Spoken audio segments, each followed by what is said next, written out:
C Mysuru ವಾಹಿನಿ ಅರ್ಪಿಸುವ ಆರೋಗ್ಯ ದರ್ಶನ ಕಾರ್ಯಕ್ರಮಕ್ಕೆ ಸ್ವಾಗತ. ಇಂದಿನ ವಿಶೇಷ ಸಂಚಿಕೆಯಲ್ಲಿ JJ health care and solutions ನ ಮೆಡಿಕಲ್ ಆಫೀಸರ್ ಆದಂತಹ ಡಾಕ್ಟರ್ ಆನಂದ್ ನಮ್ಮೊಟ್ಟಿಗಿದ್ದಾರೆ.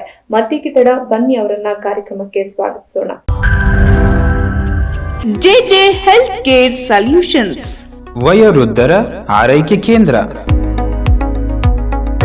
ವೃದ್ಧರು ಮತ್ತು ಅನಾರೋಗ್ಯದಿಂದ ಬಳಲುತ್ತಿರುವ ರೋಗಿಗಳನ್ನು ಮನೆಯ ವಾತಾವರಣದಂತೆ ಪ್ರೀತಿಯಿಂದ ಆರೈಕೆ ಮತ್ತು ಸೇವಾ ಮನೋಭಾವದಿಂದ ನೋಡಿಕೊಳ್ಳಲಾಗುತ್ತದೆ. ನುರಿತ ತಜ್ಞ ವೈದ್ಯರಿಂದ ಚಿಕಿತ್ಸೆ ನೀಡಲಾಗುವುದು. ದಿನದ 24 ಗಂಟೆಗಳು ನರ್ಸಿಂಗ್ ಸೇವೆ, ಲ್ಯಾಬ್ ಫೆಸಿಲಿಟಿ,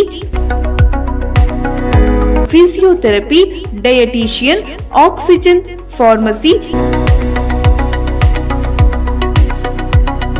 ಶುಚಿಯಾದ ಊಟದ ವ್ಯವಸ್ಥೆ ಮತ್ತು ಸುಸಜ್ಜಿತ ಕೊಠಡಿಗಳನ್ನು ಒಳಗೊಂಡಿದೆ. ಇದಲ್ಲದೆ ಯೋಗ, ವ್ಯಾಯಾಮ, ಆಟೋಟ ಚಟುವಟಿಕೆಗಳು, ವಿಶೇಷವಾಗಿ ಎಲ್ಲ ಭಾರತೀಯ ಹಬ್ಬಗಳನ್ನು ಆಚರಿಸಲಾಗುವುದು. ಒಂಟಿತನದಿಂದ ಮುಕ್ತರಾಗಲು ಇಂದೇ ಸಂಪರ್ಕಿಸಿ JJ health care solutions, Dattagalli 3ನೇ ಹಂತ, ಮೈಸೂರು. ಸರ್, ಕಾರ್ಯಕ್ರಮಕ್ಕೆ ಸ್ವಾಗತ. ಸರ್, ಮೊದಲಿಗೆ ನೀವು ಎಷ್ಟು ವರ್ಷದಿಂದ ನೀವು JJ health care and solutions ನಲ್ಲಿ ವರ್ಕ್ ಮಾಡ್ತಾ ಇದ್ದಾರೆ? ಹೇಗಿದೆ ಎಕ್ಸ್ಪೀರಿಯನ್ಸ್ ಅದು? ನಾನು ಜೆ ಹೆಲ್ತ್ ಕೇರ್ ಶುರುವಾದಾಗಲಿಂದ ಕೂಡ ಈಗ 3 ವರ್ಷ ಆಯಿತು ಶುರುವಾಗಿ. ಅಲ್ಲಿಂದ ಕೂಡ ನಾನು ಅಲ್ಲಿ ಮೆಡಿಕಲ್ ಆಫೀಸರ್ ಆಗಿ ಕೆಲಸ ಮಾಡ್ತಾ ಇದ್ದೆ. 3 ವರ್ಷದಿಂದ ಮಾಡ್ತಾ ಇದ್ರೆ ಹೇಗಿದೆ ಸರ್ ಎಕ್ಸ್ಪೀರಿಯನ್ಸ್? ಈಗ ನಾನಾ ತರದ ರೋಗಿಗಳನ್ನ ನೋಡ್ತಾ ಇರ್ತೀರಾ. ಈಗ ಒಬ್ಬೊಬ್ರು ಒಂದೊಂದು ರೋಗದಿಂದ ಬಳಲ್ತಾ ಇರ್ತಾರೆ, ಇಲ್ಲ ಒಬ್ಬೊಬ್ರು ಬೆಡ್ ರಿಡನ್ ಆಗಿರ್ತಾರೆ. ಸೊ ಏನೋ ಒಂದು ಆಕ್ಸಿಡೆಂಟ್ ಆಗಿ ಬಂದು ಕೂಡ ಜಾಯ್ನ್ ಆಗಿರ್ತಾರೆ. ಯಾವ ತರ ಎಕ್ಸ್ಪೀರಿಯನ್ಸ್ ಆಗಿದೆ ಸರ್ 3 years? ನಾವು ಬೇರೆ ಕ್ಲಿನಿಕ್ ಅಲ್ಲಿ ಅಥವಾ ಹಾಸ್ಪಿಟಲ್ ಅಲ್ಲಿ ಕೆಲಸ ಮಾಡೋದಕ್ಕಿಂತ ಸ್ವಲ್ಪ ವಿಭಿನ್ನವಾದಂತಹ ಜವಾಬ್ದಾರಿ ಅಂತಾನೆ ಹೇಳ್ಬೋದು. ಸೊ ಇದು ಜೆ ಹೆಲ್ತ್ ಕೇರ್ ಮತ್ತು ಏನು ಜೆ ಸೊಲ್ಯೂಷನ್ಸ್ ಇದೆಲ್ಲ, ಇದು old age home come palliative care centre. ಇದು ಅಂತಂದರೆ ಕೊನೆಯ ಒಂದು ಸಮಯಗಳಲ್ಲಿ ಈಗ ಆಸ್ಪತ್ರೆಯಲ್ಲಿ ಟ್ರೀಟ್ಮೆಂಟ್ ಕೊಡೋಕ್ಕಾಗೋದಿಲ್ಲ, ಅಥವಾ ಆಪ್ರೇಷನ್ ಆಗಿರುತ್ತೆ, ಅಥವಾ ತುಂಬಾ ಕೂಡ ಎಂಡ್ ಸ್ಟೇಜ್ ಅಂತ ಏನು ಹೇಳ್ತೀವಿ, ಅಂದರೆ ಕೊನೆಯ ಒಂದು ಅವರು ಕೆಲವೇ ದಿನಗಳಿರುತ್ತೆ. ಈಗ ಒಂದು ಕ್ಯಾನ್ಸರ್ ಪೇಷಂಟ್ಸ್ ಇರ್ತಾರೆ ಅಂತ ಅಂದ್ಕೊಳ್ಳೋಣ.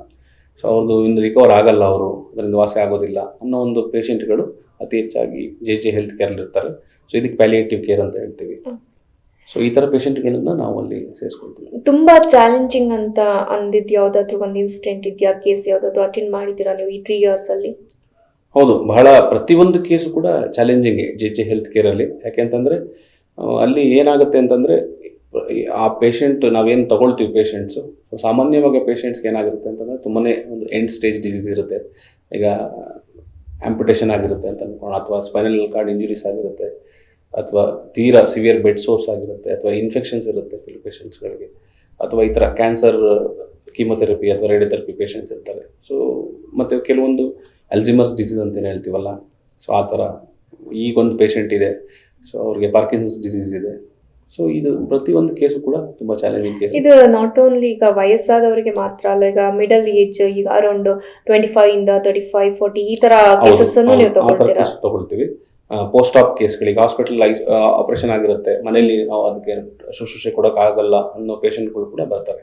ಓಕೆ, ಎಲ್ಲಾ ತರ ಪೇಷಂಟ್ಸ್ ಗಳು ನೀವು ಆರೈಕೆ ಮಾಡಿ ಸಾಮಾನ್ಯವಾಗಿ ಈ ರೀತಿನೇ ಆಸ್ಪತ್ರೆಯಲ್ಲಿ ಅಡ್ಮಿಟ್ ಆಗಿ ಟ್ರೀಟ್ಮೆಂಟ್ ತಗೊಂಡು ಮನೆಯಲ್ಲಿ ಅವ್ರಿಗೆ ಆರೈಕೆ ಮಾಡೋಕ್ಕಾಗಲ್ಲ ಅನ್ನೋ ಒಂದು ಪೇಷಂಟ್ಸ್ ಆಗಿರ್ಬೋದು, ಅದು ಮಿಡ್ಲ್ ಏಜ್ ಆಗಿರ್ಬೋದು, ಅಥವಾ ವಯಸ್ಸಾಗಿರೋರು ಕೂಡ ಆಗಿರ್ಬೋದು. ಇನ್ನು ಮೋಸ್ಟ್ ಆಫ್ ದಿ ಕೇಸಸ್ ನಮ್ಗೆ ಯಾವ ರೀತಿ ಬರುತ್ತೆ ಅಂತಂದರೆ, ತುಂಬಾ ಅವರು ಆಲ್ರೆಡಿ ಈಗ ಸಕ್ಕರೆ ಕಾಯಿಲೆ ಅಥವಾ ಸ್ಟ್ರೋಕ್ ಆಗಿರುತ್ತೆ, ಮನೆಯಲ್ಲಿ ಆರೈಕೆ ಮಾಡೋಕ್ಕಾಗೋದಿಲ್ಲ, ಮತ್ತು ಅವ್ರನ್ನ ಹಾಸ್ಪಿಟ್ಲಲ್ಲೂ ಅವ್ರನ್ನ ತಗೊಳ್ಳಿ ಅಡ್ಮಿಟ್ ಮಾಡಲ್ಲ. ಅವ್ರಿಗೇನು ಅಲ್ಲಿ ಟ್ರೀಟ್ಮೆಂಟ್ ಹೊಸದಾಗಿ ಕೊಡುವಂಥದ್ದು ಇನ್ ಪೇಷಂಟ್ ಆಗಿ ತಗೊಳ್ಳುವಂಥ ಅವಶ್ಯಕತೆ ಇರೋದಿಲ್ಲ ಅಲ್ಲಿ, ಅಥವಾ ಯಾವುದೇ ಸರ್ಜರಿ ಮಾಡುವಂಥ ಅವಶ್ಯಕತೆ ಇರೋದಿಲ್ಲ.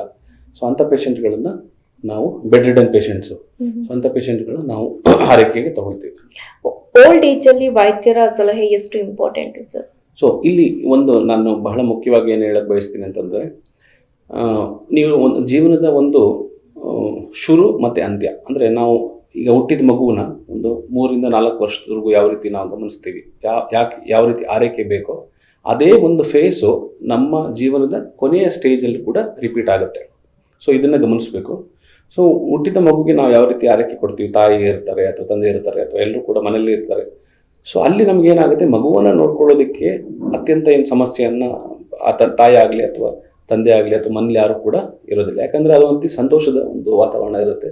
ಆ ಮಗುವ ಮುಗ್ಧತೆ ಆಗಿರ್ಬೋದು, ಅದನ್ನ ಎಲ್ಲರೂ ಕೂಡ ಸಂತೋಷದಿಂದ ಸ್ವೀಕಾರ ಮಾಡ್ತಾರೆ, ಖುಷಿಯಾಗಿರ್ತಾರೆ. ಮತ್ತೆ ಅದು ಎಷ್ಟೇ ಸಮಸ್ಯೆ ಆದ್ರೂ ಕೂಡ ಅದನ್ನ ಎಂಜಾಯ್ ಮಾಡಿಕೊಂಡು ಮಾಡುವಂತಹ ಒಂದು ಪ್ರವೃತ್ತಿ ಎಲ್ಲರಲ್ಲೂ ನಾವು ನೋಡ್ಬೋದು. ಅದೇ ಒಂದು ಸಿಚುವೇಶನ್ ವಯಸ್ಸಾದ ಮೇಲೆ ಕೊನೆಗಾಲದಲ್ಲಿ ಶುರುವಾಗುತ್ತೆ. ಬಟ್ ಆ ಸಮಯದಲ್ಲಿ ಆ ಒಂದು ಪಾಸಿಟಿವ್ ಮೈಂಡ್ ಸೆಟ್ ಯಾರಿಗೂ ಕೂಡ ಇರೋದಿಲ್ಲ. ಅದು ನಾನು ಟೀಕೆ ಮಾಡ್ತಿಲ್ಲ. ಸೊ ಸಾಮಾನ್ಯವಾಗಿ ಸ್ವಾಭಾವಿಕವಾಗಿ ಅದು ಇರೋದಿಲ್ಲ. ಹಾಗಾಗಿ ಆ ಒಂದು ಸ್ಟೇಜಲ್ಲಿ ಬಹಳ ಕೇರ್ ಅಥವಾ ಶುಶ್ರೂಷೆ ಅಥವಾ ಬೇಕು, ಖಂಡಿತ ಬೇಕು, ಎಲ್ರಿಗೂ ಕೂಡ ಬೇಕು. ಬಟ್ ಸಮಸ್ಯೆ ಏನಾಗುತ್ತೆ ಅಂದರೆ 1 to 1 ಲೈಕ್ ಒಬ್ಬರನ್ನ ನೋಡ್ಕೊಳ್ಳೋಕೆ ಸಾಕಾಗೋದಿಲ್ಲ ಮನೇಲಿ. ಯಾಕಂದರೆ ಅವರ ಆರೈಕೆ ಮಾತ್ರೆ ಕೊಡೋದಾಗಿರ್ಬೋದು, ಅಥವಾ ಅವ್ರಿಗೆ ಸ್ನಾನ ಮಾಡಿಸೋದಾಗಿರ್ಬೋದು, ಅಥವಾ ಏನಾದರೂ ಗಾಯಗಳಾಗಿದ್ದರೆ ಡ್ರೆಸ್ಸಿಂಗ್ ಮಾಡೋದಾಗಿರ್ಬೋದು. ಸೊ ಇದು ಎಲ್ಲರೂ ಕೂಡ ಮಾಡೋದಕ್ಕೆ ಕಷ್ಟ. ಅದರಲ್ಲೂ ಕೂಡ ಬೆಡ್ ರಿಡನ್ ಪೇಷಂಟ್ಗಳಿಗೆ ನಾವು ಆರೈಕೆ ಬಹಳನೇ ಕಷ್ಟ. ಯಾಕಂತಂದರೆ ಅವರು ಹೊರಗಡೆ ಟಾಯ್ಲೆಟ್ಗೆ ಹೋಗೋಕ್ಕಾಗೋದಿಲ್ಲ, ಪ್ಯಾಡ್ಸ್ ಚೇಂಜ್ ಮಾಡಬೇಕಾಗುತ್ತೆ. ಅದು ಬಹಳ ಕಷ್ಟವಾದಂಥ ಕೆಲಸ. ಈಗ ಫ್ರ್ಯಾಕ್ಚರ್ ಆಗಿರುತ್ತೆ, ಒಂದು ಎಕ್ಸಾಂಪಲ್ ಕೊಡ್ತೀನಿ ನಿಮಗೆ. ಸ್ಪೈನಲ್ ಫ್ರ್ಯಾಕ್ಚರ್ಸ್ ಆಗಿದೆ ಅಥವಾ ಅದರೊಂದು ಕಾಲಿನ ಮೂಳೆ ಫ್ರ್ಯಾಕ್ಚರ್ ಆಗಿರುತ್ತೆ ಅಂತ ಅಂದ್ಕೊಳ್ಳೋಣ. ಅವರು ಕಡಿಮೆ ಅಂದರೆ ಒಂದು 2 ತಿಂಗಳಿಂದ 3 ತಿಂಗಳವರೆಗೂ ಕೂಡ ಅವರು 15 ದಿನದಿಂದ ಹಿಡಿದು 3 ತಿಂಗಳವರೆಗೂ ಕೂಡ ಬೆಡ್ ರಿಟರ್ನ್ ಆಗಿರ್ತಾರೆ. ಸೊ ಅವ್ರಿಗೆ ಪ್ಯಾಡ್ಸ್ ಚೇಂಜ್ ಮಾಡೋದಾಗಿರ್ಬೋದು ಅಥವಾ ಬೆಡ್ ಪ್ಯಾನ್ ಕೊಡೋದಾಗಿರ್ಬೋದು. ಈಗ ನಾರ್ಮಲ್ ಪೇಷಂಟ್ಸ್ಗೂ ಬೆಡ್ ರಿಡನ್ ಪೇಷಂಟ್ಸ್ಗೂ ಲಾಟ್ ಆಫ್ ಡಿಫ್ರೆನ್ಸ್ ಇರುತ್ತೆ ಸರ್. ಈಗ ನಾರ್ಮಲ್ ಪೇಷಂಟ್ಸ್ನ ಅದೇ ಹೇಗಾದ್ರೂ ಹ್ಯಾಂಡಲ್ ಮಾಡ್ಬೋದು, ಅದೇ ಬೆಡ್ ರಿಡನ್ ಪೇಷಂಟ್ಸ್ನ ಹ್ಯಾಂಡಲ್ ಮಾಡೋದು ತುಂಬಾನೇ ಕಷ್ಟ. ಆ ಥರ ಪೇಷಂಟ್ಸ್ನ ಹ್ಯಾಂಡಲ್ ಮಾಡಬೇಕಾದ್ರೆ ಸಾಕಷ್ಟು ಚಾಲೆಂಜಸ್ ಇರುತ್ತೆ. ಮತ್ತೆ ಅವ್ರಿಗೆ ಯಾವ ಥರ ನೀವು ಟ್ರೀಟ್ಮೆಂಟ್ ಕೊಡ್ತೀರಾ? ಸೊ ಬೆಡ್ ರಿಡನ್ ಪೇಷಂಟ್ಸ್ಗಳಲ್ಲಿ ಸಮಸ್ಯೆ ಏನಂತಂದರೆ, ತುಂಬ ಬಹಳ ದಿನಗಳ ಕಾಲ ನಾವು ಬೆಡ್ ರಿಡನ್ ಪೇಷಂಟ್ಗಳನ್ನ ಬೆಡ್ ಮೇಲೆ ಇಡೋಕ್ಕೆ ಸಾಧ್ಯ ಇಲ್ಲ. ಯಾಕೆ ಅಂತಂದರೆ ಅವರಲ್ಲಿ ಸಾಮಾನ್ಯವಾಗಿ ಏನು ಸಮಸ್ಯೆ ಆಗುತ್ತೆ ಅಂದರೆ ಬೆಡ್ ಸೋರ್ಸ್ ಆಗೋಂಥ ಸಮಸ್ಯೆಗಳು ಜಾಸ್ತಿ ಇರುತ್ತೆ. ಅಂದರೆ ಬೆನ್ನ ಇದರಲ್ಲಿ ಗಾಯ ಆಗುವಂಥ ಸಮಸ್ಯೆ ಇರುತ್ತೆ. ಮತ್ತು ಇನ್ನೊಂದು, ಬೆಡ್ ರಿಡನ್ ಪೇಷಂಟ್ಸ್ಗಳು ಅವರ ಮೂಳೆಯಲ್ಲಿ ಬೋನ್ಸಲ್ಲಿ ಕ್ಯಾಲ್ಸಿಯಂ ಏನಿರುತ್ತೋ ಅದು ಬೇಗನೆ ಅದು ಅವ್ರ ಮೂಮೆಂಟ್ ಕಡಿಮೆ ಆದಾಗ ಅಥವಾ ಅವರು ಮಲಗೆ ಇದ್ದಾಗ ಅವರು ಚಲನೆ ನಿಂತಾಗ ಏನಾಗುತ್ತೆ, ಆ ಡಿಮಿನರಲೈಸೇಷನ್ ಅಂತ ಹೇಳ್ತೀವಿ ಅದಕ್ಕೆ. ಅಂದರೆ ಮೂಳೆಯಿಂದ ಕ್ಯಾಲ್ಸಿಯಮ್ಮು ಅವರು ಅದಕ್ಕೆ ಹೇಳ್ತಾರೆ bed ridden patients will pass their bones in their urines ಅಂತ. ಮೂಳೆನೇ ಅವ್ರು ಯೂರಿನಲ್ಲಿ ಪಾಸ್ ಮಾಡ್ತಾರೆ ಅಂತ. ಸೊ ಹಾಗಾಗಿ ಬಹಳ ವೀಕ್ ಆಗಿಬಿಡ್ತಾರೆ. ಆದಷ್ಟು ಬೇಗ ಅವರಿಗೆ ನಾವು ಎದ್ದು ನಡೆಯೋ ರೀತಿ ಮಾಡಬೇಕಾಗತ್ತೆ. ಸೊ ಇದು ಬಹಳ ಮುಖ್ಯವಾಗಿ ಏನಂತಂದರೆ ಬೆಡ್ ರಿಡನ್ ಪೇಷಂಟ್ಸ್ಗಳಲ್ಲಿ ಸಾಮಾನ್ಯವಾಗಿ ಬೆಡ್ ಸೋರ್ ಸಾಮಾನ್ಯವಾಗಿ ಆಗುತ್ತೆ. ಎರಡನೇದು ಈ ರೀತಿ ಅದೇ ಮೂಳೆಗಳು ಕೂಡ ಬಹಳ ವೀಕ್ ಆಗೋ ಸಾಧ್ಯತೆ ಇರುತ್ತೆ. ಆದಷ್ಟು ಬೇಗ ಅವ್ರಿಗೆ ಕೇರ್ ಕೊಟ್ಟು ನಡೆಯೋ ರೀತಿ ಮಾಡಬೇಕು. ಮತ್ತು ಇನ್ನೊಂದು ಪ್ರಶ್ನೆ ಕೇಳಿದ್ರೆ ನೀವು, ಓಲ್ಡ್ ಏಜ್ ಹೋಮ್ಗೂ ಮತ್ತು ಈ ಥರ ನಮ್ಮ ಸೆಂಟ್ರ್ಗೆ ಏನು ವ್ಯತ್ಯಾಸ ಅಂತ ಕೇಳಿದ್ರೆ, ಸೊ ಮೇಯ್ನ್ ವ್ಯತ್ಯಾಸ ಏನಂತಂದರೆ ಓಲ್ಡ್ ಏಜ್ ಹೋಮ್ಗಳಲ್ಲಿ ಪೇಷಂಟ್ಗಳನ್ನು ಅಲ್ಲಿ ಯಾರು ಓಲ್ಡ್ ಏಜ್ ಹೋಮಲ್ಲಿ ಇಡ್ತಾರೋ, ಸೊ ಸಾಮಾನ್ಯವಾಗಿ ಅವರನ್ನು ಒಂದೇ ರೂಮಲ್ಲಿ ಇಡ್ತಾರೆ. ಮತ್ತು ಅವ್ರಿಗೆ ಆರೈಕೆ ಏನು ಬೇಕು ಅಂದರೆ ಮಾತ್ರೆಗಳಾಗಿರ್ಬೋದು, ಸಣ್ಣ ಪುಟ್ಟ ಹುಷಾರು ತಪ್ಪಿದಾಗ, ಸೊ ಅದು ಅಲ್ಲಿ ಸಿಗೋದಿಲ್ಲ ಓಲ್ಡ್ ಏಜ್ ಹೋಮಲ್ಲಿ. ಮತ್ತು ಅಲ್ಲಿ ಒಂದು ರೀತಿಯಾದಂತಹ ಮಾನಸಿಕವಾದಂಥ ಅವ್ರಿಗೆ ನೋಡ್ಕೊಳ್ತಾರೆ ಯಾರೋ ಇದ್ದಾರೆ, ಅಥವಾ ಅವ್ರಿಗೊಂದು ಸಾಮಾನ್ಯವಾಗಿ ಆ ವಯಸ್ಸಿನಲ್ಲಿ ಏನಾಗುತ್ತೆ ಅಂದರೆ ನನಗೇನಾದ್ರು ಹೆಚ್ಚು ಕಡಿಮೆ ಆದರೆ ಸಾಮಾನ್ಯವಾಗಿ ಆರೋಗ್ಯದ ವೈಪರೀತ್ಯಗಳು ಅತಿ ಹೆಚ್ಚಾಗಿ ಕಾಣಿಸ್ಕೊಳ್ಳುವಂತಹ ಸಮಯ ಅದು. ಸೊ ಆ ಸಮಯದಲ್ಲಿ ಆಸ್ಪತ್ರೆ ಸೆಟಪ್ ಏನಿರುತ್ತೋ, ವೈದ್ಯಕೀಯ ಒಂದು ಸೆಟಪ್ ಇದ್ದಾಗ ಸೌಲಭ್ಯ ಇದ್ದಾಗ ಏನಾಗುತ್ತೆ, ಅವರಲ್ಲಿ ಹೆಚ್ಚು ಕಾನ್ಫಿಡೆನ್ಸ್ ಬರುತ್ತೆ, ಅವ್ರಿಗೊಂದು ರೀತಿ ಧೈರ್ಯ ಬರುತ್ತೆ. ನಮ್ಮನ್ನ ಏನಾದ್ರು ಆದ್ರೆ ಮಾತ್ರೆ ಕೊಡ್ತಾರೆ, ಡಾಕ್ಟರ್ಸ್ ಬರ್ತಾರೆ, ನೋಡ್ತಾರೆ, ಇಮಿಡಿಯೇಟ್ ಕೇರ್ ಇರುತ್ತೆ ಅಂತ ಆ ಧೈರ್ಯ ಅತಿ ಹೆಚ್ಚಾಗಿ ಇರುತ್ತೆ. ಮತ್ತೆ ಸಾಮಾನ್ಯವಾಗಿ ಇತ್ತೀಚೆಗೆ ನಾವು ಗಮನಿಸ್ತಿರೋದೇನಂತಂದ್ರೆ ನಾನ್ ಕಮ್ಯುನಿಕೇಬಲ್ ಡಿಸೀಸಸ್ ಅಂತಂದ್ರೆ ಈ ಡಯಾಬಿಟಿಸ್ ಆಗಿರ್ಬೋದು, ಅಥವಾ ಹಾರ್ಟ್ ರಿಲೇಟೆಡ್ ಡಿಸೀಸ್ ಆಗಿರ್ಬೋದು, ಅಥವಾ ಬ್ಲಡ್ ಪ್ರೆಷರ್ ರಿಲೇಟೆಡ್ ಡಿಸೀಸ್ ಆಗಿರ್ಬೋದು, ಈ ಕಾಯಿಲೆಗಳು ಹೊರಗಿನಿಂದ ಕಾಣೋದಿಲ್ಲ, ಯಾವುದೇ ರೀತಿ ಸಿಂಪ್ಟಮ್ಸ್ ಅನ್ನು ಕೊಡೋದಿಲ್ಲ, ಒಳಗಡೆನೇ ಇರುತ್ತೆ ಅದು. ಸೊ ಅದಕ್ಕೆ ಮಾನಿಟರಿಂಗ್ ಬಹಳ ಇಂಪಾರ್ಟೆಂಟ್. BP ಚೆಕ್ ಮಾಡೋದು ರೆಗ್ಯುಲರ್ ಆಗಿ. ಈಗ ಕೆಲವ್ರಿಗೆಲ್ಲ ಬಹಳ ಜಾಸ್ತಿ ಇರುತ್ತೆ BP, ಅವ್ರು ನಾರ್ಮಲ್ ಓಡಾಡ್ಕೊಂಡಿರ್ತಾರೆ, ಗೊತ್ತೇ ಆಗಲ್ಲ. ಯಾವತ್ತೋ ಒಂದಿನ ಸ್ಟ್ರೋಕ್ ಆಗುತ್ತೆ, ಸ್ಟ್ರೋಕ್ ಆದಾಗ ಅಷ್ಟೇ ಇವರಿಗೆ BP ಜಾಸ್ತಿ ಇತ್ತು, ಅದರಿಂದ ಸ್ಟ್ರೋಕ್ ಆಗಿದೆ ಅಂತ ಹೇಳ್ತೀವಿ. ಅಥವಾ ಕೆಲವರಿಗೆ ಶುಗರ್ ತುಂಬಾನೇ ಅನ್ಕಂಟ್ರೋಲ್ ಡಯಾಬಿಟಿಸ್ ಇರುತ್ತೆ. ಸೊ ಗೊತ್ತಿಲ್ದಂಗೆ ಅದು ರಿನಲ್ ಅಥವಾ ರೆಟಿನಲ್ ಡ್ಯಾಮೇಜಸ್ ಆಗ್ತಾ ಇರುತ್ತೆ, ಹಾರ್ಟ್ ಸಮಸ್ಯೆ ಆಗ್ತಾ ಇರುತ್ತೆ, ಅದು ಕಂಡುಹಿಡಿಯೋಕೆ ಆಗಲ್ಲ, ಗೊತ್ತಾಗಲ್ಲ. ಸೊ ಇದೆಲ್ಲ ಮಿಸ್ ಮಾಡ್ಕೊಳ್ತೀವಿ. ಹಾರ್ಟ್ ಇಶ್ಯೂಸ್ ಇರುತ್ತೆ, ಅವ್ರಿಗೆ ಹಾರ್ಟ್ ಅಟ್ಯಾಕ್ ಆಗೋ ಚಾನ್ಸಸ್ ಇರುತ್ತೆ, ಅಥವಾ ಅವ್ರಿಗೆ ಮೆಡಿಸಿನ್ಸ್ ತಗೊಳ್ತಿರ್ತಿಲ್ಲ ಅಥವಾ ಫಾಲೋ ಅಪ್ ಮಾಡಿರಲ್ಲ ಕರೆಕ್ಟ್ ಆಗಿ. ಸೊ ಈ ರೀತಿಯಾದ ಸಮಸ್ಯೆಗಳೆಲ್ಲ ಕೂಡ ಅಂದ್ರೆ ನಿಮ್ಮಲ್ಲಿ ಏನಂತಂದ್ರೆ ಪ್ರತಿದಿನ ರೋಗಿಗಳನ್ನ ಮಾನಿಟರಿಂಗ್ ಮಾಡ್ತೀವಿ, ಶುಗರ್ ಚೆಕ್ ಮಾಡ್ತೀವಿ, BP ಚೆಕ್ ಮಾಡ್ತೀವಿ. ಮತ್ತೆ ಅವ್ರಿಗೇನಾದ್ರು, ಮತ್ತೆ ಇನ್ನೊಂದೇನಂತಂದ್ರೆ ನಾವು ಹಾಸ್ಪಿಟ್ಲ್ಗಳಿಂದ ಸ್ಪೆಷಲಿಸ್ಟ್, ಸೂಪರ್ ಸ್ಪೆಷಾಲಿಟಿ ಅಥವಾ ಸ್ಪೆಷಲಿಸ್ಟ್ ಡಾಕ್ಟರ್ಗಳಿಗೆ ರೆಫರ್ ಮಾಡ್ತೀವಿ, ಅಲ್ಲಿಂದ ಕಳಿಸ್ತೀವಿ. ಈಗ ಯಾವುದೇ ಒಂದು ಪೇಷಂಟ್ಗೆ ಏನಾದ್ರು ಸಮಸ್ಯೆ ಇದ್ದಾಗ ಅಲ್ಲೇ ನಿಯರ್ ಬೈ ಸೂಪರ್ ಸ್ಪೆಷಾಲಿಟಿ ಹಾಸ್ಪಿಟ್ಲಿಗೆ ಕಳಿಸಿ ಅಲ್ಲಿ ಅವ್ರಿಗೆ ಕನ್ಸಲ್ಟೇಷನ್ ಕೊಡಿಸಿ ಅಲ್ಲಿಂದ ಅಲ್ಲಿ ಏನು ಅಡ್ವೈಸ್ ಇರುತ್ತೋ ಆ ಅಡ್ವೈಸನ್ನು ಫಾಲೋ ಮಾಡ್ತಾರೆ. ಇದು ಬಹಳ ಒಂದು ಅಡ್ವಾಂಟೇಜ್ ಅಂತ ಅನ್ಬೋದು. ಯಾಕಂದರೆ ಇವತ್ತಿನ ದಿನ ಅವ್ರಿಗೆ ಕಿಡ್ನಿ ರಿಲೇಟೆಡ್ ಸಮಸ್ಯೆ ಇರ್ಬೋದು ಅಥವಾ ಕಾರ್ಡಿಯಾಕ್ ಇಶ್ಯೂಸ್ ಇದ್ದರೆ, ಸೊ ಕಾರ್ಡಿಯಾಲಿಸ್ಟ್ ಹತ್ರ ನಾವು ಡೈರೆಕ್ಟ್ ಕನ್ಸಲ್ಟೇಷನ್ ಮಾಡಿಸಿ ಅವ್ರಿಗೆ ಏನು ಮೆಡಿಸಿನ್ ಅವ್ರಿಗೆ ಪ್ರಿಸ್ಕ್ರೈಬ್ ಮಾಡ್ತಾರೋ ಆ ಮೆಡಿಸಿನ್ಸನ್ನು ರೆಗ್ಯುಲರ್ ಆಗಿ ಮಾನಿಟರ್ ಮಾಡುವಂಥ. ಒಂದು ಸಣ್ಣ ವಿರಾಮದ ನಂತರ ಕಾರ್ಯಕ್ರಮ ಮುಂದುವರಿಯುತ್ತೆ. ಹೀಗೆ ನೋಡ್ತಾರೆ ನಿಮ್ಮ ನೆಚ್ಚಿನ ಸಿ ಮೈಸೂರು ವಾಹಿನಿ.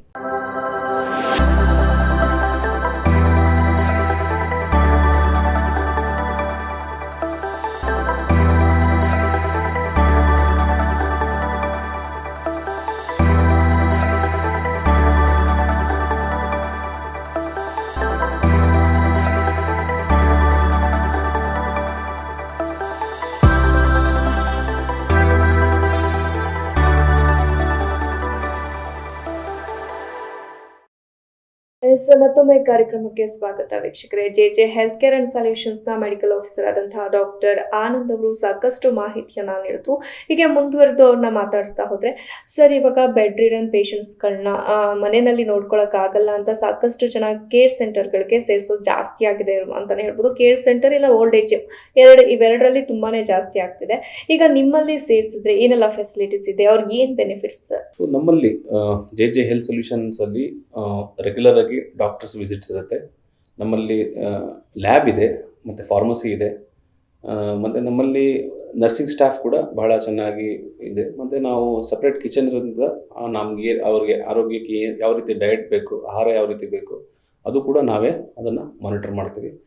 ಸೊ ನಾನು ಆಗಲೇ ಹೇಳ್ದಂಗೆ ಓಲ್ಡ್ ಏಜ್ ಹೋಮ್ಸಲ್ಲಿ ಸೊ ಈ ರೀತಿ ಅವ್ರಿಗೆ ಸಮಸ್ಯೆ ಕಾಯಿಲೆಗಳು ಅಥವಾ ಏನಾದರೂ ಅವ್ರಿಗೆ ಸಮಸ್ಯೆಗಳಿದ್ದರೆ, ನಾನು ಆಗಲೇ ಹೇಳ್ದಂಗೆ ಒಂದು ಕ್ರಾನಿಕ್ ನಾನ್ ಕಮ್ಯುನಿಕಬಲ್ ಡಿಸೀಸ್, ಅದು ಡಯಾಬಿಟಿಸ್ ಆಗಿರ್ಬೋದು, ಹೈಪರ್ ಟೆನ್ಷನ್ ಆಗಿರ್ಬೋದು ಅಥವಾ ಹಾರ್ಟ್ ರಿಲೇಟೆಡ್ ಡಿಸೀಸ್ ಆಗಿರ್ಬೋದು. ಸೊ ಇವುಗಳನ್ನು ಮಾನಿಟರ್ ಮಾಡೋದು ಕಷ್ಟ ಓಲ್ಡ್ ಏಜ್ ಹೋಮ್ಗಳಲ್ಲಿ. ಸೊ ಈ ರೀತಿ ನಮ್ಮ ಹಾಸ್ಪಿಟಲ್ ಸೆಂಟರ್ಗಳಲ್ಲಿ ಇರೋದ್ರಿಂದ ಅದೆಲ್ಲ ಕೂಡ ಪ್ರತಿದಿನ ಅದನ್ನು ಚೆಕಪ್ ಮಾಡಿ ಟ್ರೀಟ್ಮೆಂಟ್ ಕೊಡೋದ್ರಿಂದ ಅವರ ಆರೋಗ್ಯವನ್ನು ಕಾಪಾಡ್ಬೋದು ಮತ್ತು ಅವ್ರಿಗೆ ಒಂದು ಧೈರ್ಯವನ್ನು ತುಂಬೋದು. ಈಗ ನಿಮ್ಮಲ್ಲಿ ಸರ್ ಒಬ್ಬೊಬ್ರು ಒಂದೊಂದು ಪ್ರಾಬ್ಲಮ್ ಇಂದ ಬಂದು ಜಾಯಿನ್ ಆಗಿರ್ತಾರೆ, ಅಂಥವ್ರಿಗೆ ಯಾವ ಥರ ಟ್ರೀಟ್ಮೆಂಟ್ ಕೊಡ್ತೀರಾ ಸರ್? ಎಲ್ಲ ಥರ ಫೆಸಿಲಿಟೀಸು ಇದೆಯಾ ನಿಮ್ಮಲ್ಲಿ? ನಮ್ಮಲ್ಲಿ ಇಲ್ಲಿವರೆಗೆ ನಾವು ನೋಡಿದ ಹಾಗೆ ಒಂದು ಪೋಸ್ಟ್ ಆಂಪುಟೇಷನ್ ಅಂದರೆ ಒಂದು ರೀಸೆಂಟಾಗಿ ಒಂದು ಪೇಷಂಟ್ ಬಂದಿದ್ದರು, ಅವ್ರಿಗೆ ಗ್ಯಾಂಗ್ರೀನ್ ಆಗಿ ಕಾಲನ್ನು ಕಟ್ ಮಾಡಿದರು. ಸೊ ಅವ್ರನ್ನ ತಂದು ಅಡ್ಮಿಟ್ ಮಾಡಿದರು. ಸೊ ಅದಾದಮೇಲೆ ಒಬ್ರಿಗೆ ಸ್ಟ್ರೋಕ್ ಆಗಿತ್ತು ಒಂದು ಪೇಷಂಟ್ಗೆ. ಇನ್ನೊಬ್ಬರು ಎಂಡ್ ಸ್ಟೇಜ್ ಡಿಸೀಸ್, ಅವ್ರಿಗೆ ಮೆಲಿಗ್ನೆನ್ಸಿ ಅಥವಾ ಕ್ಯಾನ್ಸರ್ ಬಂದು ಕೀಮೋಥೆರಪಿ ತೊಗೊಂಡು ಇನ್ನು ಅವ್ರಿಗೆ 4th ಸ್ಟೇಜ್ ಇತ್ತು. ಸೊ ಅವರು ಬದುಕೋದಿಲ್ಲ ಅಂತೇಳಿ ತಂದು ಇಟ್ಟಿದ್ದರು. ಮತ್ತು ಈಗ ಕೆಲವರಿಗೆ ಅಲ್ಝೀಮರ್ಸ್ ಡಿಸೀಸು ಮತ್ತು ಪಾರ್ಕಿನ್ಸನ್ಸ್ ಡಿಸೀಸು, ಸೊ ಈ ರೀತಿಯಾದಂಥ ಪೇಷಂಟ್ಗಳು ಕೂಡ ನಮ್ಮಲ್ಲಿದ್ದಾರೆ. ಮತ್ತು ಕೆಲವು ಪೇಷಂಟ್ಗಳು ಕ್ರಾನಿಕ್ ಡಯಾಬಿಟೀಸ್ ಅಥವಾ ಹೈಪರ್ ಟೆನ್ಷನ್ನು, ಸೊ ಮನೆಯಲ್ಲಿ ನೋಡ್ಕೊಳಕ್ಕಾಗೋದಿಲ್ಲ, ಅವ್ರು ಯಾರೂ ಇಲ್ಲ ಮನೆಯಲ್ಲಿ ಅಂತ ಪೇಷಂಟು ಕೂಡ ನಮ್ಮಲ್ಲಿದ್ದಾರೆ. ಸರ್ ಈಗ ನಂದು ಒಂದು ಪರ್ಸನಲ್, ಈಗ 3 years ಇಂದ ವರ್ಕ್ ಮಾಡ್ತಿದ್ದೀರಾ, ನಿಮಗೆ ತುಂಬ ಚಾಲೆಂಜಿಂಗ್, ಈಗ ಎಲ್ಲ ಪೇಷಂಟ್ಸ್ಗಳು ಚಾಲೆಂಜಿಂಗ್ ಅಂತಾನೆ, ತುಂಬ ಚಾಲೆಂಜಿಂಗ್ ಅಂತ ಅನ್ನೋ ಒಂದು ಪೇಷಂಟ್ ಯಾವುದಿತ್ತು ಸರ್? ಒಂದು ಪೇಷಂಟ್ ಪ್ರಮೀಳಾ ಅಂತೇಳಿ ಅಜ್ಜಿ, ಆಕೆಗೆ ಒಂದು 90 ವರ್ಷದ ಮೇಲೆ ಆಗಿತ್ತು. ಸೊ ಅವ್ರ ಮಕ್ಕಳು ಯಾರೂ ಇಲ್ಲಿ ಇರಲಿಲ್ಲ, ಎಲ್ಲ US ಅಲ್ಲಿ ಸೆಟ್ಲ್ ಆಗಿದ್ದರು. ಸೊ ಅವರು ನಮ್ಮ ಹತ್ರ ಬಂದಾಗ ಏನು ಹೇಳಿದ್ರು ಅಂದರೆ, ಸರ್ ತುಂಬ ಏನು ಟ್ರೀಟ್ಮೆಂಟ್ ಕೊಡಬೇಡಿ, ಮೆಡಿಸಿನ್ಸ್ ಏನು ಜಾಸ್ತಿ ಅವ್ರಿಗೆ ಇಂಜೆಕ್ಷನ್ಸ್ ಆಗಲಿ ಅಥವಾ ಗ್ಲೂಕೋಸ್ ಆಗೋದಾಗಲಿ ಅಂದರೆ ಪೇಯ್ನ್ಫುಲ್, ಅಂದರೆ ಅವ್ರಿಗೆ ದೇಹಕ್ಕೆ ನೋವಾಗೋವಂಥದ್ದು ಏನು ಮಾಡಬೇಡಿ, ಅವ್ರು ಬದುಕೋಷ್ಟು ದಿನ ಬದುಕಲಿ ಅಂತೇಳಿ ನಮಗೆ ಅಡ್ಮಿಟ್ ಮಾಡಿದರು. ನಮ್ಮಲ್ಲಿ ಅವರು 3 ವರ್ಷ ಇದ್ದರು. ಒಂದು 15-20 ಅಥವಾ 1 ತಿಂಗಳು 2 ತಿಂಗಳಿಗೆ ಅಂತ ಅವರು ಕರ್ಕೊಂಡು ಬಂದು ನಮ್ಮ ಅಡ್ಮಿಟ್ ಮಾಡೋದಂಥ ಕೇಸ್ ಅದು. 3 ವರ್ಷ ಇದ್ರು, ನಮ್ಮ ಹೆಲ್ತಿ ಆಗಿದ್ರು. ಸೊ ಅವ್ರಿಗೆ ಸ್ವಲ್ಪ ಮೆಮೊರಿ ಪವರ್ ಕಡಿಮೆ ಆಗಿತ್ತು, ಹೋಗ್ತಾ ರೆಕಗ್ನಿಷನ್ ಅಂದರೆ ಹೆಸರುಗಳು ರೆಕಗ್ನೈಸ್ ಮಾಡ್ತಿರ್ಲಿಲ್ಲ. 3 ವರ್ಷ ಇದ್ರು ನಮ್ಮಲ್ಲಿ. ಅದೊಂದು ನನಗೆ ಬಹಳ ಸಂತೋಷ ಕೊಟ್ಟಂಥ ಒಂದು ವಿಷಯ. ಮತ್ತು ಅದೊಂದು ರೀತಿ ಚಾಲೆಂಜಿಂಗ್ ಕೂಡ ಇತ್ತು. ಬಹಳ ಅವ್ರಿಗೆ ವಯಸ್ಸಾಗಿತ್ತು ಮತ್ತು ಬೆಡ್ ರಿಡನ್ ಆಗಿದ್ರು ಅವರು. ಓಕೆ, ಇಷ್ಟು ವರ್ಷದಲ್ಲಿ ಯಾರಾದರೂ ಒಬ್ರು ಪೇಷಂಟ್ ಈಗ ನಿಮ್ಮ ಜೆ ಹೆಲ್ತ್ ಕೇರ್ ಅಂಡ್ ಸೊಲ್ಯೂಷನ್ಸ್ಗೆ ಬಂದು ರಿಕವರ್ ಆಗಿ ಹೋಗಿರ್ತಾರೆ, 3 years ಅಲ್ಲಿ ತುಂಬ ಪೇಷಂಟ್ಸ್ಗಳು ಹೋಗಿರ್ತಾರೆ, ನಿಮಗೆ ಯಾವುದಾದ್ರೂ ತುಂಬ ಫೇವ್ರೆಟ್ ಪೇಷಂಟ್ಸ್ ನೇಮ್ ಅಂತ ಯಾವುದಾದ್ರೂ ಇದೆಯಾ? ಯಾಕೆ? ನನ್ನ ಸ್ನೇಹಿತರೊಬ್ಬರು ಅವರ ತಾಯಿನ ಅಡ್ಮಿಟ್ ಮಾಡಿದರು. ಸೊ ಅವರು ಸ್ವಲ್ಪ ಗಾಯಗಳಾಗಿತ್ತು, ಬಿದ್ದು ಮಲ್ಟಿಪಲ್ ಇಂಜುರೀಸ್ ಆಗಿತ್ತು, ಫ್ರ್ಯಾಕ್ಚರ್ಸ್ ಆಗಿತ್ತು ಅವ್ರಿಗೆ. ಅವರು ಬಂದು ಒಂದು 2-3 ತಿಂಗಳಿದ್ದರು ಹಾಸ್ಪಿಟ್ಲಲ್ಲಿ. ಅವರು ವಾಸಿಯಾಗಿ ಹೋದರು. ಸೊ ಅದು ಬಹಳ ನನಗೆ ಖುಷಿ ಕೊಟ್ಟಂಥ ಇದು. ಮತ್ತು ನನಗೆ ಜೆ ಹೆಲ್ತ್ ಕೇರ್ ಅಥವಾ ಜೆ ಸೊಲ್ಯೂಷನ್ಸಲ್ಲಿ ಅಥವಾ ಈ ರೀತಿ ಪ್ಯಾಲಿಯೇಟಿವ್ ಅಥವಾ ಓಲ್ಡ್ ಏಜ್ ಕೇರ್ ಸೆಂಟರ್ಸಲ್ಲಿ ನನಗೆ ಬಹಳ ಖುಷಿ ಆಗೋದೇನಂತಂದರೆ, ಸೊ ಪ್ರತಿಯೊಂದು ಮನೆಯಲ್ಲೂ ಕೂಡ ಯಾರಾದರೂ ಈ ರೀತಿ ಪೇಷಂಟ್ಸ್ ಇದ್ದಾಗ ಅವರಿಗೆ ಒಂದು ಡೈಲೆಮಾ ಅಥವಾ ಒಂದು ಕನ್ಫ್ಯೂಷನ್ ಕಾಡ್ತಾ ಇರುತ್ತೆ. ಏನಂತಂದರೆ ಏನು ಮಾಡಬೇಕು, ನಾವು ಆಪ್ರೇಷನ್ ಮಾಡಿಸ್ಬೇಕಾ ಬೇಡವಾ, ಟ್ರೀಟ್ಮೆಂಟ್ ಕೊಡಬೇಕಾ ಬೇಡವಾ, ಇನ್ನೆಷ್ಟು ದಿನ ಉಳಿತಾರೆ, ಮಾತ್ರೆ ಕೊಟ್ಟರೆ ಅಥವಾ ಟ್ರೀಟ್ಮೆಂಟ್ ಕೊಟ್ಟರೆ ಉಳಿತಾರಾ ಅಥವಾ ಉಳಿಯಲ್ವಾ, ಅಥವಾ ನಾವು ಟ್ರೀಟ್ಮೆಂಟ್ ಕೊಡಬೇಕಾ ಕೊಡಬಾರ್ದಾ ಅನ್ನೋ ಒಂದು ಸಂದಿಗ್ಧ ಪರಿಸ್ಥಿತಿಯಲ್ಲಿ ಸಿಗಾಕೊಂಡಿರ್ತಾರೆ. ಅಂದರೆ ಇಟ್ಸ್ ಮೋಸ್ಟ್ ಕನ್ಫ್ಯೂಷನ್ ಅದು ನನಗನ್ಸುತ್ತೆ. ಯಾಕಂದರೆ ಏನು ಕ್ಲಾರಿಟಿ ಇರೋದಿಲ್ಲ. ಈಗ ಅವರು ಇನ್ನು ಎಷ್ಟು ವರ್ಷ ಬದುಕ್ತಾರೆ ಅಥವಾ ಎಷ್ಟು ಆರೋಗ್ಯವಾಗಿರುತ್ತೆ, ಈ ಆರೋಗ್ಯ ವಾಸಿ ಆಗುತ್ತಾ, ಯಾಕಂದರೆ ಅವರು ತುಂಬ ವಯಸ್ಸಾಗಿದೆ, ಈ ಮಾತ್ರೆ ಕೊಟ್ಟರೆ ಅವ್ರಿಗೆ ಬೇರೆ ಏನಾದರೂ ಅಂಗಗಳಿಗೆ ಡ್ಯಾಮೇಜ್ ಆಗೋ ಸಾಧ್ಯತೆ ಇರುತ್ತಾ, ಅಥವಾ ಈ ಆಪ್ರೇಷನ್ ಮಾಡಿಸಿದ್ರೆ ಅವರು ಉಳಿಯೋ ಸಾಧ್ಯತೆ ಇರುತ್ತಾ, ಅಥವಾ ರಿಕವರ್ ಆದರೂ ಎಷ್ಟು ವರ್ಷ ಬದುಕಿರ್ತಾರೆ, ಎಷ್ಟು ವರ್ಷ ಕ್ವಾಲಿಟಿ ಲೈಫ್ ಇರುತ್ತೆ, ಈ ರೀತಿಯಾದಂಥ ಬಹಳ ಪ್ರಶ್ನೆಗಳು ಅವರ ಮಕ್ಕಳಲ್ಲಿ ಅಥವಾ ಮೊಮ್ಮಕ್ಕಳಲ್ಲಿ ಕಾಡುವಂಥ ಸಾಧ್ಯತೆ ತುಂಬ ಜಾಸ್ತಿ. ಸೊ ಇದೊಂದು ರೀತಿ ದೊಡ್ಡ ಡೈಲೆಮಾ, ಒಬ್ಬರಿಗೆ ಇಬ್ಬರಿಗೆ ಅಂತಲ್ಲ, ಇದು ಪ್ರಪಂಚದಾದ್ಯಂತ ಎಲ್ಲರೂ ಕೂಡ ಒಂದು ದೊಡ್ಡ ಪ್ರಶ್ನೆ. ಸೊ ನಾನು ಏನು ಹೇಳೋದಂತಂದರೆ, ಮನೆಯಲ್ಲಿ ಆ ಪೇಷಂಟ್ಗಳನ್ನು ಆರೈಕೆ ಮಾಡೋದಕ್ಕಿಂತ ಅಥವಾ ಯಾವುದೋ ಒಂದು ಓಲ್ಡ್ ಏಜ್ ಹೋಮ್ಸ್ನಲ್ಲಿ ತೊಗೊಂಡೋಗಿ ಸೇರಿಸೋದಕ್ಕಿಂತ ಈ ರೀತಿಯಾದಂಥ ಒಂದು ಹಾಸ್ಪಿಟಲ್ ಸೆಟಪ್ ಇರೋದ್ರಿಂದ ಇಲ್ಲಿ ಒಂದು ರೀತಿ ಟ್ರೀಟ್ಮೆಂಟ್ ಕೂಡ ಸಿಗುತ್ತೆ, ಮತ್ತು ಫಾಲೋಅಪ್ ಕೂಡ ಡಾಕ್ಟರ್ಸಿಂದ ಫಾಲೋಅಪ್ ಕೂಡ ಆಗುತ್ತೆ, ಒಂದು ಕಂಟಿನ್ಯೂಟಿ ಇರುತ್ತೆ.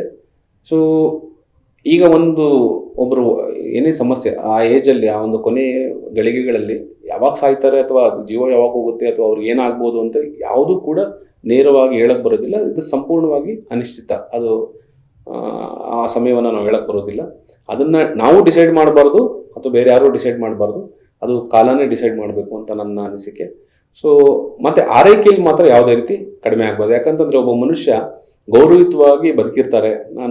ನನ್ನ ಪೇಷಂಟ್ಗಳು JJ ಹಾಸ್ಪಿಟ್ಲಲ್ಲಿ ನೋಡಿದ ಪೇಷಂಟ್ಗಳಲ್ಲಿ ಎಷ್ಟೊಂದು ಜನ ಮುಂಚೆ ಪೊಲೀಸ್ ಡಿಪಾರ್ಟ್ಮೆಂಟಲ್ಲಿ ಇದ್ದಂಥವ್ರು, ಸರ್ವಿಸ್ ಮಾಡಿದಂಥವ್ರು, ಅಥವಾ ಯಾವುದೋ ಒಂದು ಗೌರ್ಮೆಂಟ್ ಎಂಪ್ಲಾಯ್ ಆಗಿ 30 ವರ್ಷ ಸರ್ವಿಸ್ ಮಾಡಿದವರು, ಇನ್ನೊಂದು ಪೇಷಂಟು ಲೈಬ್ರರಿನಾಗಿ ಒಂದು 25 ವರ್ಷ ಸರ್ವಿಸ್ ಮಾಡಿದಂಥವ್ರು, ಕೆಲವರು ದೊಡ್ಡ ದೊಡ್ಡ ಹುದ್ದೆಗಳಲ್ಲಿ ಇದ್ದು ಬಂದಂಥವ್ರು, ದೊಡ್ಡ ಒಂದು ಬಿಸ್ನೆಸ್ ಮಾಡಿ ಬಂದಂಥ ಪೇಷಂಟ್ಗಳನ್ನ ಗಮನಿಸಿದ್ದೀನಿ.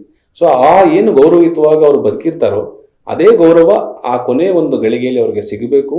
ಅದಕ್ಕೆ ಅರ್ಹರು ಎಲ್ಲರೂ ಕೂಡ.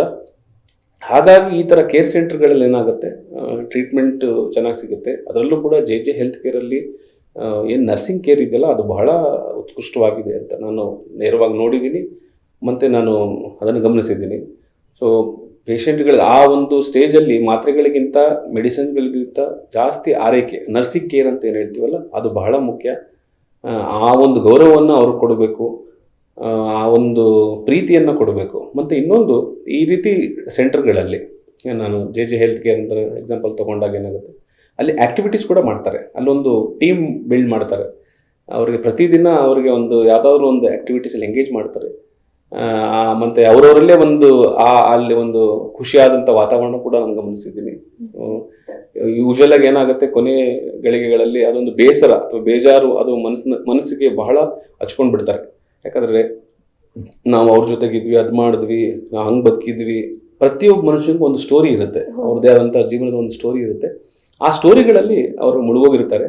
ಸೊ ಈ ರೀತಿ ಹಾಸ್ಪಿಟ್ಲಲ್ಲಿ ಅಥವಾ ಈ ಥರ ಕಾಯಿಲೆ ಬಂದಾಗ ಏನಾಗುತ್ತೆ, ಅವ್ರಿಗೆ ಒಂದು ರೀತಿ ಅತ್ಯಂತ ಬೇಸರ, ಖಿನ್ನತೆ ಅಂತ ಏನು ಹೇಳ್ತೀವಿ, ಅದು ಜಾಸ್ತಿ ಕಾಡೋಕ್ಕೆ ಶುರು ಮಾಡಿಬಿಡುತ್ತೆ. ಅದು ಒಂಟಿತನ ಅನ್ಬೋದು, ಖಿನ್ನತೆ ಅನ್ಬೋದು. ಸೊ ಇಲ್ಲಿ ನಾನು ಗಮನಿಸಿದಂಗೆ JJ ಹೆಲ್ತ್ ಕೇರಲ್ಲಿ ಅದನ್ನು ಮರೆಸೋದಕ್ಕೆ ಅಥವಾ ಅದರಿಂದ ಹೊರಗೆ ತರೋದಕ್ಕೆ ಕೂಡ ಭಾಳ ಪ್ರಯತ್ನವನ್ನು ಮಾಡಲಾಗುತ್ತೆ. ಮಾತಾಡಿಸ್ತಾರೆ, ಬೇರೆ ಬೇರೆ ಅಲ್ಲಿ ಪೇಷಂಟ್ಸ್ಗಳು ಇರ್ತಾರಲ್ಲ ಅವ್ರ ಜೊತೆಗೆಲ್ಲ ಅವರು ಮಾತಾಡ್ಬೋದು. ಮತ್ತು ಕೆಲವು ಗೇಮ್ಸ್ ಆಡಿಸ್ತೀವಿ ನಾವು ಅವ್ರಿಗೆ. ಸೊ ಹಳೆ ಗೇಮ್ಸ್ ಮತ್ತು ಮೂವೀಸ್ ಸೆಷನ್ಸ್ ಇರುತ್ತೆ, ಎಂಟರ್ಟೈನ್ಮೆಂಟ್ ಸೆಷನ್ಸ್ ಇರುತ್ತೆ, ಪ್ರಾರ್ಥನೆಯನ್ನು ಮಾಡಿಸ್ತಾರೆ, ಮತ್ತು ಹಬ್ಬಗಳು ಎಲ್ಲ ಆಚರಣೆ ಮಾಡ್ತಾರೆ, ಹೊರಗಡೆ ಕರ್ಕೊಂಡು ಹೋಗ್ತಾರೆ, ಮನೆ ರೀತಿ ಕರ್ಕೊಂಡು ಹೋಗ್ತಾರೆ. ಸೊ ಈ ರೀತಿಯೆಲ್ಲ ಒಂದು ವ್ಯವಸ್ಥೆಯನ್ನ ಮನೆಯಲ್ಲಿ ಇದನ್ನ ಕ್ರಿಯೇಟ್ ಮಾಡಕ್ ಬರೋದಿಲ್ಲ. ಮನೆಯಲ್ಲಿ ಅವ್ರಿಗೆ ಆದಂತ ಜನಗಳನ್ನ ಕರ್ಕೊಂಡ್ಬಂದು ಕೂರ್ಸಕ್ಕಾಗಲ್ಲ. ಅವರು ಏಜ್ ಅಲ್ಲಿ ಇರುವಂತವ್ರನ್ನ, ಮಕ್ಕಳಾದ್ರೆ ಹೊರಗಡೆ ಕರ್ಕೊಂಡು ಹೋಗ್ಬೋದು, ಅವ್ರಿಗೆ ಏನಾದರೂ ಕೂಡ ಅವ್ರನ್ನ ಎಂಗೇಜ್ ಮಾಡ್ಬೋದು. ಒಂದು ಸ್ಕೂಲು ಅಥವಾ ಪ್ಲೇ ಹೋಮ್ಸು ಅಥವಾ ನರ್ಸರಿ ಅಥವಾ ಅವ್ರದ್ದೇ ಆದಂಥ ಅವ್ರ ವಯಸ್ಸನ್ನ ಒಂದು ಮಕ್ಕಳ ಜೊತೆ ಬಿಡ್ಬೋದು. ಬಟ್ ಇಲ್ಲಿ ಓಲ್ಡ್ ಏಜ್ ಹೋಮಲ್ಲಿ ಅದೊಂದು ಸೃಷ್ಟಿ ಮಾಡೋಕ್ಕೆ ಮನೇಲಿ ಆಗೋದಿಲ್ಲ. ಸೊ ಈ ರೀತಿ ಸೆಂಟರ್ಗಳಲ್ಲಿ ಖಂಡಿತ ಆಗುತ್ತೆ. ಇಲ್ಲಿ ಆರೋಗ್ಯ, ಮಾನಸಿಕ ಆರೋಗ್ಯ, ದೈಹಿಕ ಆರೋಗ್ಯ ಮತ್ತು ಒಂದು ರೀತಿಯ ಆಧ್ಯಾತ್ಮದ ಒಂದು ಟಚನ್ನು ಕೊಡುವಂಥ ಇದರಲ್ಲಿ JJ ಹೆಲ್ತ್ ಮತ್ತು JJ ಹೆಲ್ತ್ ಸೊಲ್ಯೂಷನ್ಸು ಮತ್ತು ಅಲ್ಲಿರುವಂಥ ಮ್ಯಾಥ್ಯೂ, ಏಂಜಲ್ ಮತ್ತು ನರ್ಸಿಂಗ್ ಸ್ಟಾಫು ಇವರೆಲ್ಲ ಬಹಳ ಶ್ರಮ ಪಡ್ತಾ ಇದ್ದಾರೆ. ಯಾಕೆಂತಂದರೆ ಸರ್ವಿಸ್ ಓರಿಯೆಂಟೆಡ್ ಅಥವಾ ನಾವಂತಂದಾಗ ಸರ್ವಿಸ್ ಅಂತ ಬಂದಾಗ, ಆರೈಕೆ ಅಂತ ಬಂದಾಗ ಅಲ್ಲಿ ಬಿಸ್ನೆಸ್ಗಿಂತ ಅಥವಾ ಒಂದು ವ್ಯಾಪಾರ ಅಥವಾ ಹಣಕ್ಕಿಂತ ಅದೊಂದು ಪ್ರೀತಿ, ಅದೊಂದು ಫೋಕಸ್ ಏನಿದೆಯಲ್ಲ, ಡಿಟರ್ಮಿನೇಷನ್ ಅಂತ ಹೇಳ್ತೀವಿ, ಅದು ಬಹಳ ಮುಖ್ಯ ಆಗುತ್ತೆ. ಅದನ್ನು ನಾನು ಗಮನಿಸಿದ್ದೀನಿ ನಮ್ಮ JJ ಹೆಲ್ತ್ ಕೇರಲ್ಲಿ. ಆ ಒಂದು ಆರೈಕೆ ಅಥವಾ ಆ ಒಂದು ಸರ್ವಿಸ್ ಓರಿಯೆಂಟೆಡ್ ಸರ್ವಿಸ್ ಕೊಡಬೇಕು ಅನ್ನೋ ಒಂದು ಮನೋಭಾವ ಅತಿ ಹೆಚ್ಚಾಗಿದೆ. ಸೊ ಹಾಗಾಗಿ ನಾನು ನಿಮ್ಮ ವಾಹಿನಿ ಮುಖಾಂತರ ಕೇಳ್ಕೊಳ್ಳೋದೇನಂತಂದರೆ, ಈ ರೀತಿಯಾದಂತಹ ಪೇಷಂಟ್ಸು ನೀವು ಧೈರ್ಯವಾಗಿ JJ ಹೆಲ್ತ್ ಕೇರ್ ಅಥವಾ JJ solutions palliative post care ಸೆಂಟರಲ್ಲಿ ಕರ್ಕೊಂಡು ಬರ್ಬೋದು. ಒಳ್ಳೆಯ ಸರ್ವಿಸ್ ಸಿಗುತ್ತೆ ಅಂತ ನಾನು ಹೇಳ್ಬೋದು.